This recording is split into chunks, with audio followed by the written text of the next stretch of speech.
Imagine spending your entire life trying to be, a good person. Right, just trying to do the right thing. Yeah, staying perfectly healthy and meticulously achieving all your personal and professional goals. Ticking all the boxes. Exactly.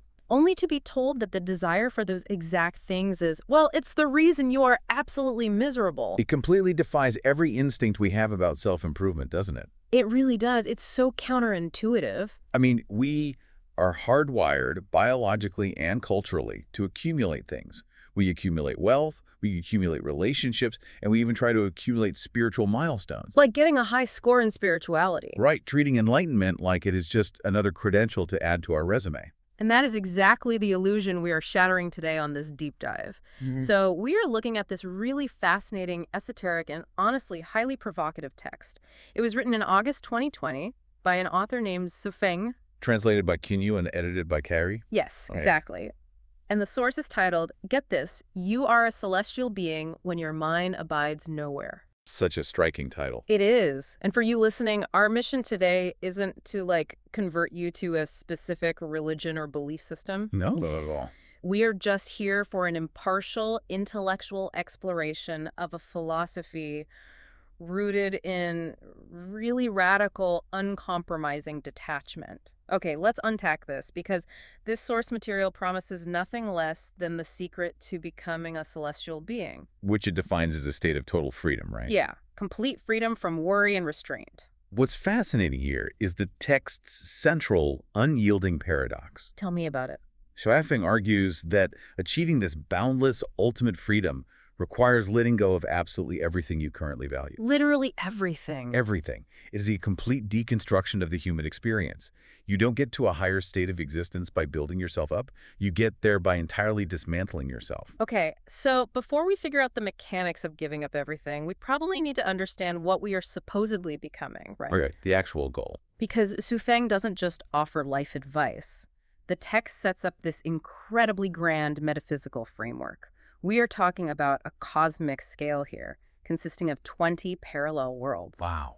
Yeah, and they are situated within a 36-dimensional space. And out of all the countless lives scattered across those dimensions, the text claims the most unrestrained, free lives belong to celestial beings. The cosmology is just vast. It places our standard human experience as just one tiny, restricted layer of this massive hierarchy. Exactly. And Shuafeng is very specific about the operational state of these celestial beings. They are open, they leave things entirely to fate, and they're completely unfettered. Unfettered, yeah. The author beautifully describes them as beings who fill mountains and rivers with love, spread affection everywhere, and take things exactly as they are. But there is that one phrase, right? The defining characteristic. Yes, the phrase that really anchors this entire philosophy is that celestials never do anything, yet allow all things happen through them. Never do anything, yet allow all things happen through them. I love that phrasing so much. It's very poetic. It is, but it also immediately brings to mind a piece of modern technology for me. A smartphone. A smartphone. How so? Well, think about your phone when you have 50 apps open in the background. You've got your email constantly refreshing. Oh, GPS tracking your location. Exactly. 3 different social media apps downloading updates, and a podcast playing. The battery is draining rapidly, the processor is overheating. And if you try to open the camera, everything just lags. Right. You, as a regular human navigating the world, are that phone with all the apps open. You are bogged down by your attachments, your grudges, your ambitions. Your worries about tomorrow. Yes, all running in the background. That is a brilliant way to visualize the burden of human consciousness, honestly. Every worry, every desire is just a background process consuming your limited psychological bandwidth. Exactly. So becoming a celestial being, according to this text, is like a smartphone that has force-closed every single background app. I see. You aren't doing anything. There is no battery drain. There is no lagging processor.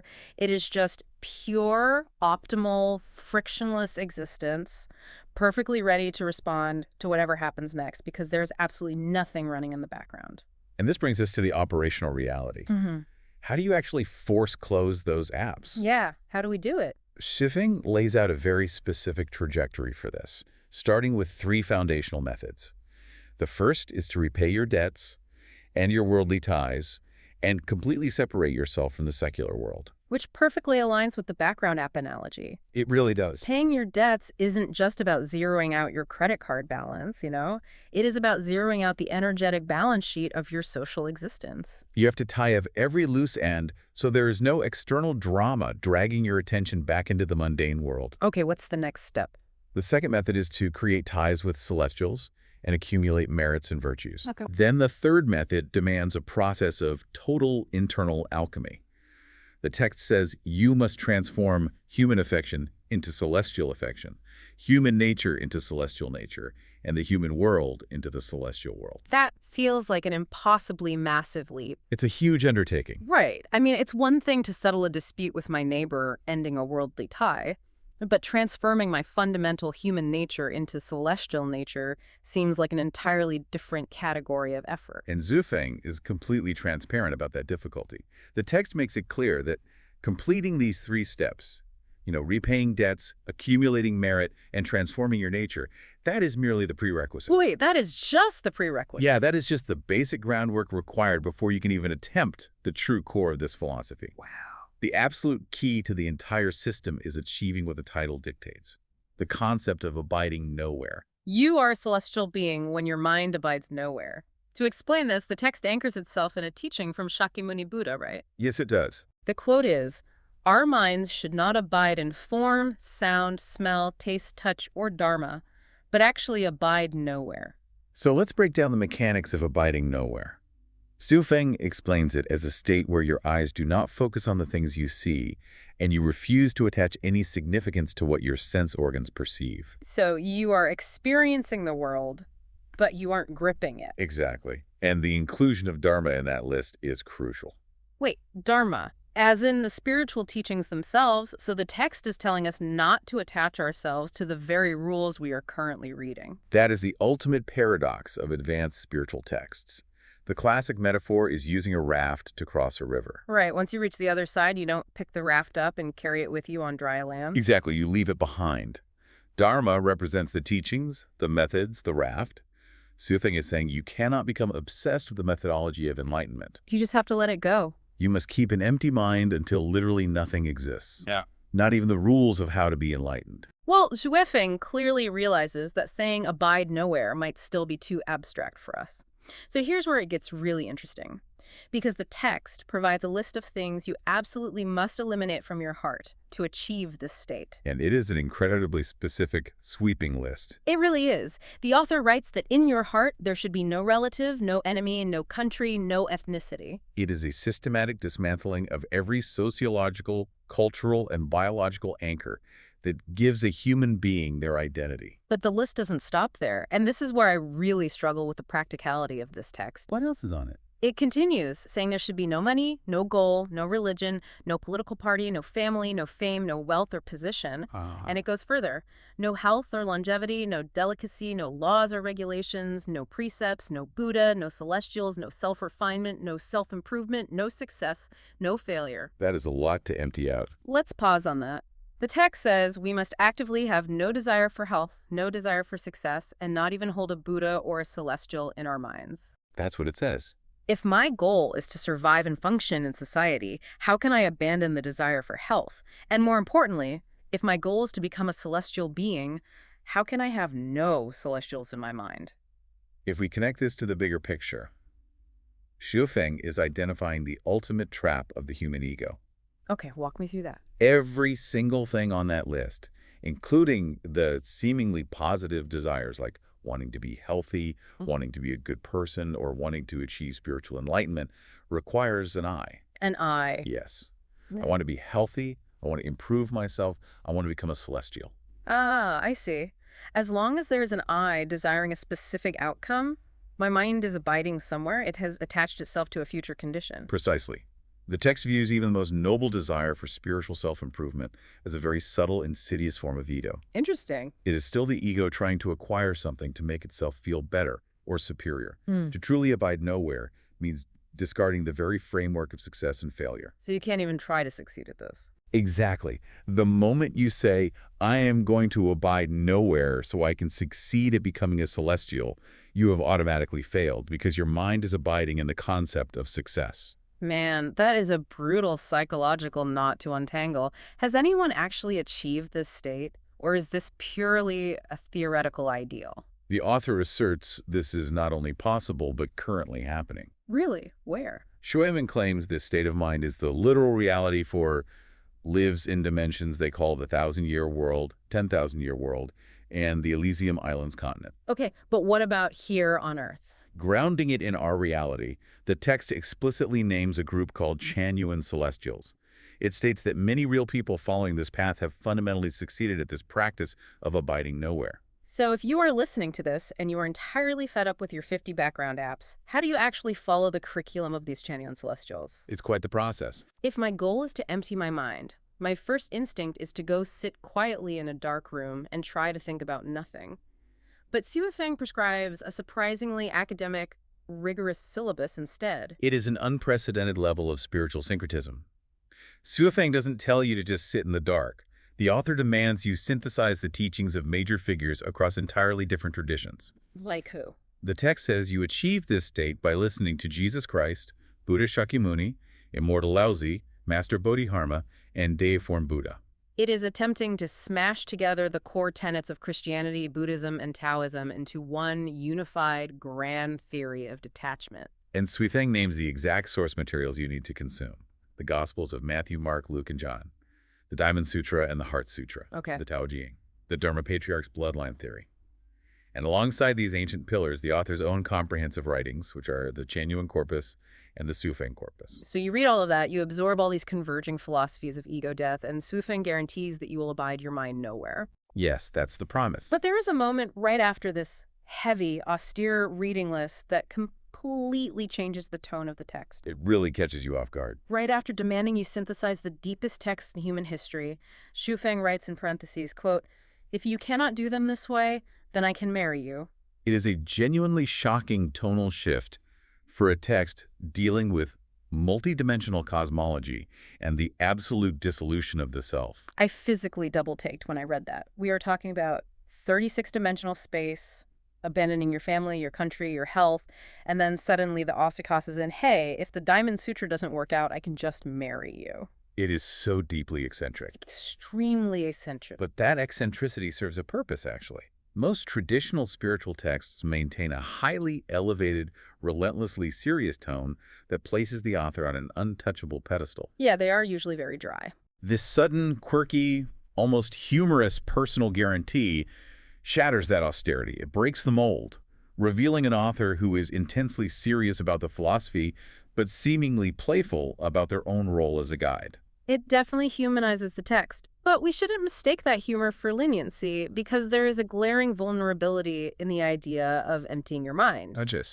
How do you know you are actually achieving enlightenment and not just falling for the latest spiritual scam? Oh, absolutely. Suifeng seems keenly aware of this trap and fiercely pivots to a critique of the modern spiritual marketplace.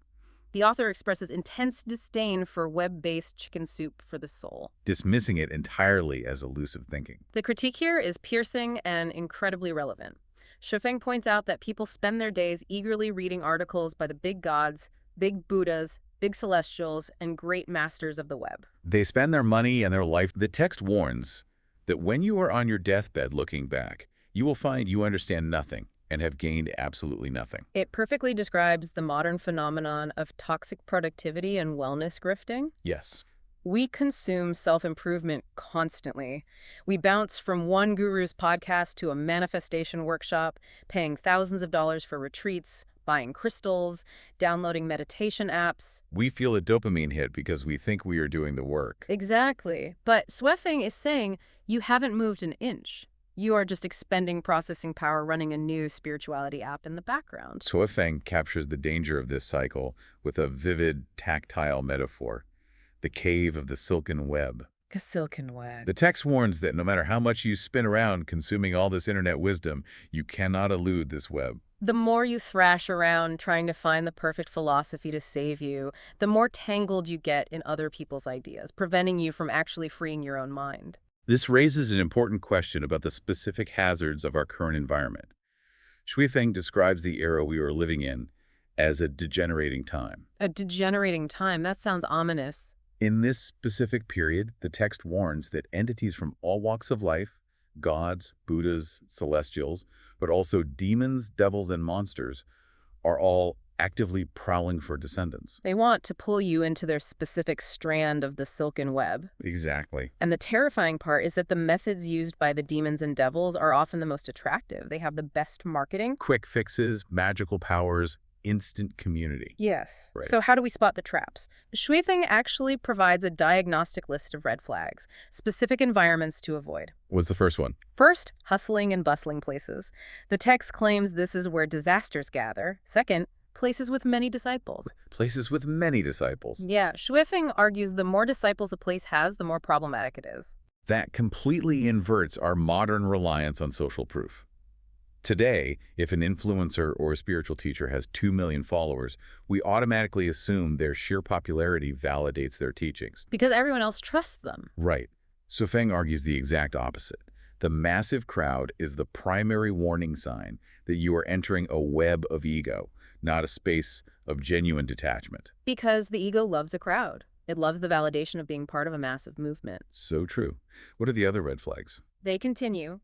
Mysterious and spooky places are where demons make waves. Sneaky places are where ghosts abound. And finally, places where people practice magical arts. The text is unsparing here. It says these are places where paranoid people possessed by devils feel good about themselves but have fundamentally lost their true natures. It is a sweeping indictment of everything from mainstream megachurch, religious congregations, the bustling places with many disciples, to the esoteric cult fringes where people chase supernatural abilities. The desire for magical arts is just another profound attachment. Xuefeng is telling the reader to categorically reject all of it. So, if the massive congregations are a trap, and the mysterious occult fringes are a trap, and the entire internet is a silken web of grifters, what is the actual solution? How do we navigate this degenerating time? The author's final advice cuts through all the noise. You must ignore the crowds entirely. Ignore them all. The directive is to keep the sacred lamp in your own heart burning and go straight to the source, the greatest creator. And how do you go straight to the source without getting tangled in a web? We arrive right back where we started. You achieve it by force closing every app. You become a celestial by abiding your mind nowhere. You don't need the bustling temples. You don't need the validation of a million disciples. You don't need to purchase a magical course. You just need the profound, terrifying discipline to empty your mind of all of it. So what does this all mean? We've covered a 36-dimensional cosmos, a massive reading syllabus attempting to unify world religions, a highly eccentric marriage proposal, and the treacherous cave of the silken web. We really went everywhere today. We did. But whether you buy into the existence of parallel worlds or not, Xuefeng's 2020 text serves as a profound, almost aggressive intervention against our modern obsession with acquisition. It really is. We are constantly conditioned to believe that the solution to our anxiety is to acquire more. More wealth, more status, more guru advice, more spiritual practices. And for you, the listener, navigating a daily reality characterized by severe chronic information overload, there is an incredibly grounded practical application to this esoteric philosophy. How can they apply it? We walk into the cave of the silken web every single time we open a browser or scroll through a feed.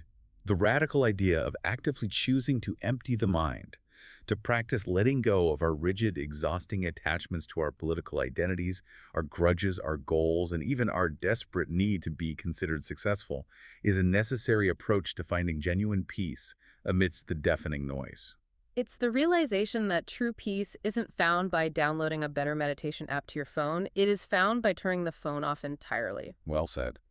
But as we wrap up this deep dive, I want to leave you with a final lingering paradox to mull over on your own. I love a good paradox. It's the philosophical knot at the very center of Xuefeng's teachings that really deserves to be sat with. The text insists that to reach this state of ultimate celestial freedom, you must hold absolutely nothing in your heart. You can have no goals, no desire for success, and you cannot even hold the concept of a Buddha or a celestial in your mind. Right, complete emptiness. So if that is true, does the very act of trying to follow this text's rules in order to become a celestial being automatically disqualify you from ever becoming one? Oh, wow. If your mind is abiding in the desire to achieve this grand cosmic state, are you permanently trapped by your own desire to escape? That is the inescapable labyrinth of the ego and the ultimate daily test of truly abiding nowhere. It really is. Thank you for joining us on this deep dive. See what happens today if you try, even just for a few moments, to close all the background apps and let your mind abide nowhere. We'll catch you next time.